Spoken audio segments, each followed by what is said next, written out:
कलकत्ता में। कौन सा गीत था वो?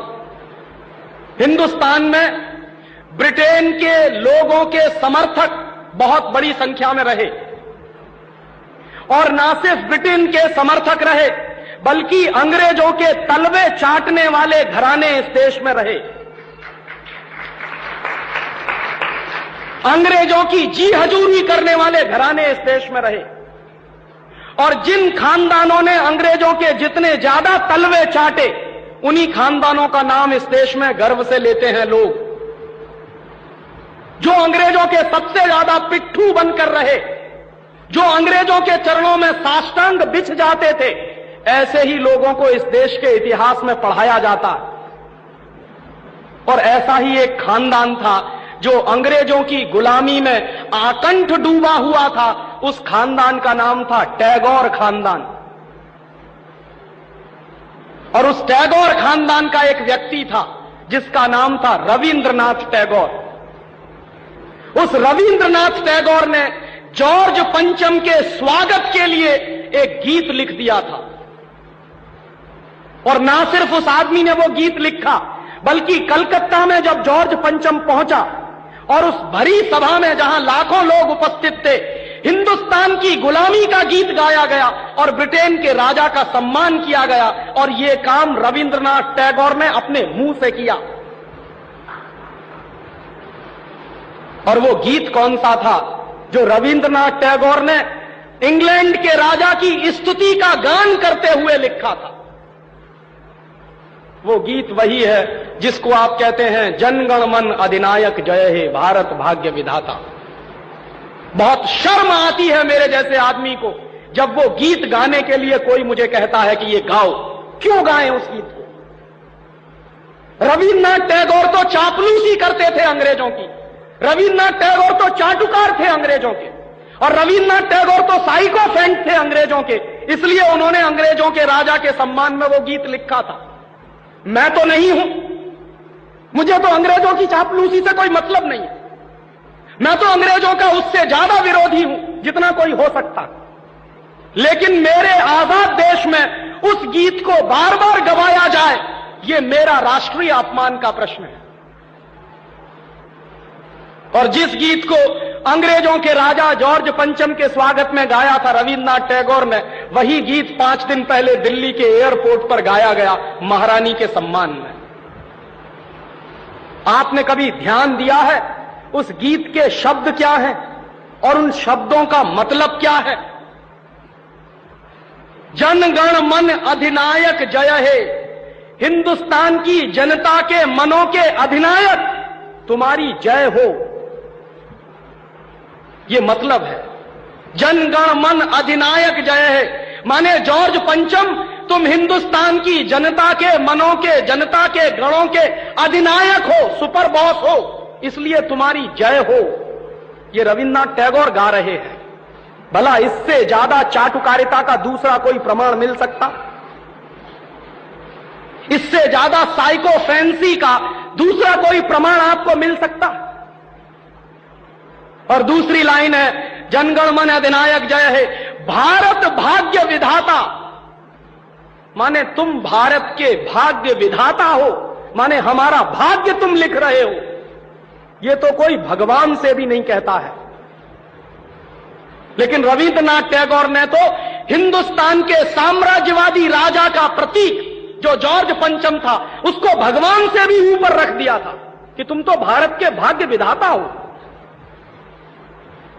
पंजाब सिंध गुजरात मराठा द्राविड़ उत्कल बंग, विंध्य हिमाचल यमुना जंगा, उच्छल जलधि तिरंग, तब शुभ नामे जागे तब शुभ आशीष मांगे।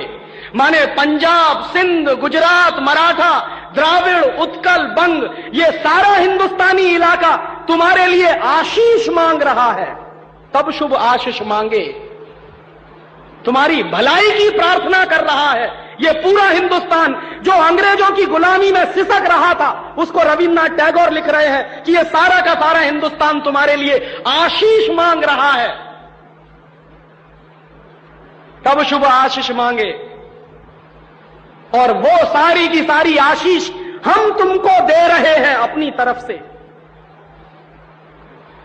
और अंत में जनगण मंगलदायक जय हे भारत भाग्य विधाता, वही भारत के भाग्य विधाता तुम्हारा मंगल हो, तुम्हारा कल्याण हो। माने जो हमको गुलाम बनाने के लिए आए हैं, उनकी चाटुकारिता में कोई आदमी कितना बिच सकता है, इसका यह निकृष्ट नमूना है। और अंत में वो कह रहे हैं कि जय हे जय हे जय हे, माने तुम्हारी ही जय है, तुम्हारी ही जय है, तुम्हारी ही जय है। ऐसा गुलामी का प्रतीक गीत ये गुलामी के दिनों में गाया गया एक ऐसे हिंदुस्तानी की तरफ से जिसको शायद आप बड़े श्रद्धा की नजर से देखते हैं। और ये गीत जब गा दिया था उन्होंने और चरणों में बिछ गए थे रविंद्रनाथ टैगोर, तब अंग्रेजों ने उनको नोबेल प्राइज दिलवा दिया था पुरस्कार के रूप में। रविंद्रनाथ टैगोर को ऐसे ही नोबेल प्राइज नहीं मिला था। अंग्रेजों ने कुछ नियम बनाए थे, कुछ परंपराएं बनाई थी। और अंग्रेजों के नियम क्या थे? जो अंग्रेजों की जितनी ज्यादा चाटुकारिता करे, जो अंग्रेजों के जितने ज्यादा पैर चाटे, उसी को अंग्रेजी सरकार राय बहादुर का खिताब देती थी। उसी को अंग्रेजी सरकार हिंदुस्तान में और इंग्लैंड में नाइटहुड की पदवियां दिया करती थी। ऐसे ही लोगों को अंग्रेजों की तरफ से इनाम मिलते थे, क्योंकि वो अंग्रेजों के चरण चाटते थे और हिंदुस्तान को गालियां देते थे। और ऐसे चरण चाटू लोग, आपने नाम सुना है, हिंदुस्तान के राजाओं के दरबार में कुछ चारण और भाट हुआ करते थे। वो चारण और भाट क्या करते थे? राजा चाहे जितना गंदा हो, चाहे जितना बदमाश हो, चाहे जितना लफंगा हो, लुच्चा हो, वो चारण और भाट हमेशा राजा की प्रशंसा ही करते थे। बदले में राजा उनको कुछ इनाम बांटता था। ऐसे चारण भाटों का खानदान है ये टैगोर खानदान, जिन्होंने ये गीत लिखा है। और मेरा अंदर से रोम रोम कांप जाता है जब कोई मुझे कहता है कि राजीव भाई जनगण मन गाइए। क्यों गाएं? हिंदुस्तान का गीत नहीं है जनगण मन अधिनायक जय। हिंदुस्तान का गीत तो वंदे मातरम रहा है।